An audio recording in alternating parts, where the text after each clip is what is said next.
एसे बुग्राफ्रावबो थांखो ओरैनो आंखौ बुग्राफोरानो माखासे फिसौफोरसो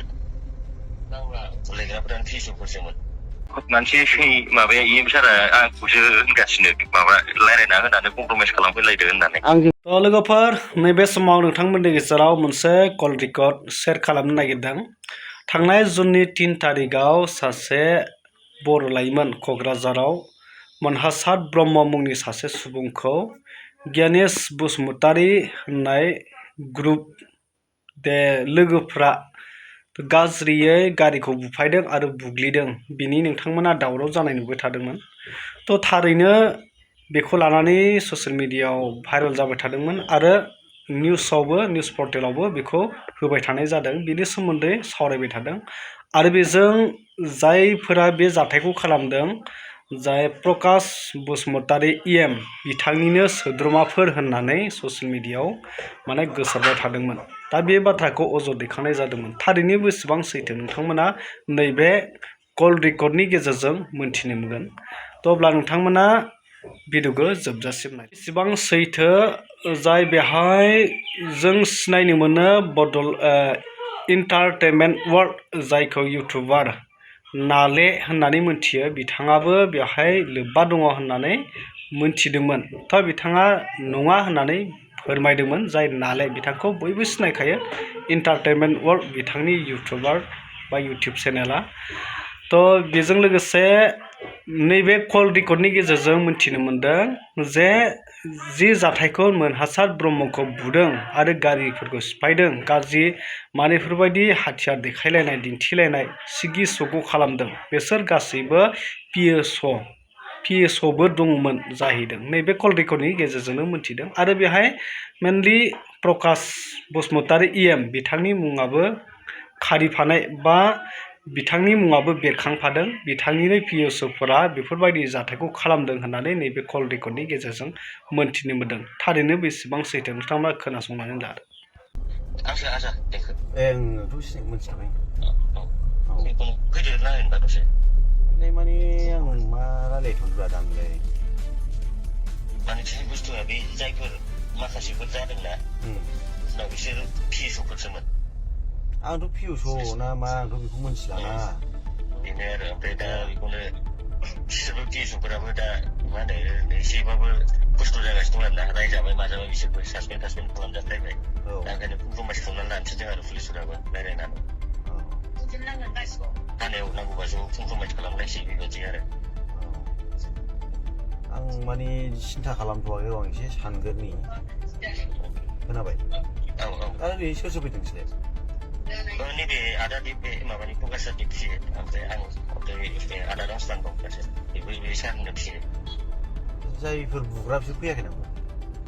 बिसोरथ' गैया मानसिफोरा खालि बे पिएसअफोर दंमोन पिएसअफोरखौ ओरै लिंहरजोबदों दा पुलिसफोर एसे बुग्राफ्रावबो थांखो ओरैनो आंखौ बुग्राफोरानो माखासे पिएसअफोरसो बुलायग्राफोरानो पिएसअफोरसोमोन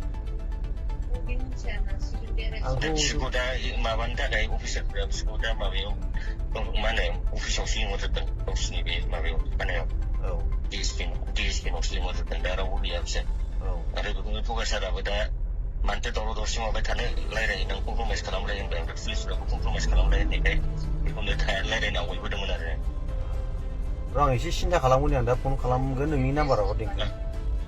खोनाबाय माबानि बे आदा टिम औ दे आंनि नाम्बार दंखायो नोंनाव आं नोंनि नाम्बार गैया आंनाव मिस कल खालामनानै दोनबा जाबाय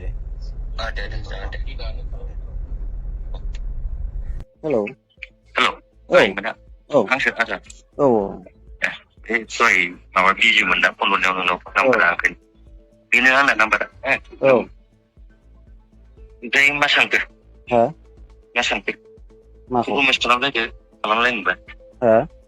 नोंखौ होनदों कमप्रमाइस खालामबा कमप्रमाइस खालामलायदो होनदों बिसोरजों दा बिसोरनाबो मा एफआइआर होदों ओरै नोंबो एफआइआर होदों केसा फारनै साइडजोंबो खारबा बिराद गोबाव सोलिगोन बे नालियालाय मानोथो प्रेस मिट होखो मा खारन बेखौथ' मिथिला बेखौथ' मिथिला बिसोरबा मा माबानानै माबाखो गियाखै बे पुलिसफोर ओरै फैबाय थानाय माबाय थानाय सोरबा प्रेसार होदों नामा बेखौथ' मिथिया बेखौथ' होआखैथ' बिदि बेखौथ' मेडिकेल ट्रिटमेन्ट ज' लालायबाय जोङो बुजाबाय एथ' दोखो जयैनो बिदिथ' जानो नाङा ना आं माबा सोरबाखौबा आगार खालामनो खुनु रावनावबो बिदि गैया बुनोनो मोनाखै बुआखैनो बिदि आं दा मा सानो मोनसे बिसिनि पार्टिबो ओमफ्राय नोंसिनि पार्टिबो ज' जानानै मोननै जाय जाय दंमोन गासिबो ज' थानायाव हाजिर जाजोबनानै कमप्रमाइस खालामलायनाया साबसिन जासिगोन दा माबा मोनसे माबा दंबा माबा कम्पेनसेसन माबाफोर माबा दस्रा माबा लादो माबानानै गारि बायनाय माबानाय नोंनाबो मेडिकेलावबो थांबाय माबाय बेफोरखौ रायज्लायजागोन बे थानायावनो डाइरेक्ट ना मा होनो गैया माने आं माने बिराद दुखु मोनोलै मोनथियाखो बयबो होमबा मोनगोन मोननाया औ बेनो माने एथ' आगार मिथियासै मायासै मैयासो मिथिजोबदों आं दाख्लै थानायाव बेखौ नुबा मिथिबावानो केसखौ जों बै मोनसे आलदा माबा जों सोरखौबा बुनो मोनदों नामा सोरखौबा बुदों नामा देखाय देलाय बुंलाय जों बुदों सोरखौबा दा बेथ' मिथिलायला बुनायाथ' बुदोंबाथ' बिसोरबो इन्जुर जानांगौमोन औ दा बेखौनो जोंबोथ' नुवासै मिथियासै आं दाख्लै बिसोरखौ सोंनोसो नागिरदों मा जादों दा जेबो मिथिया बै मोनसे बे माबा डुप्लिकेट माबा सिगनेसार माबा खालामनाया बिसोर मानो आंजों रायलाया नोंसोर दाबो बे नोंल' मानो रायलायगासिनो दं आंखौसो मोनसे माबाया EM सारा आंखौसो होनगासिनो माबा रायलायना होनानै कमप्रमाइस खालामफैलायदो होननानै आंजों रायलाया बिसोरखौ आंजों रायलाया जाय मानसिया आंखौ बुदोंमोन बेजों रायलायना होलाय आंखौ आदसा दा होनबा गावसोरखौ होनहरनायसै खि लोगो हमलायदो होननानै ना मा होनो देलाय हमलायनानै रायलायदो होननानै लोगो हमनानै रायलायनाय माने आंजों फनाव रायलायहोदो बेखौ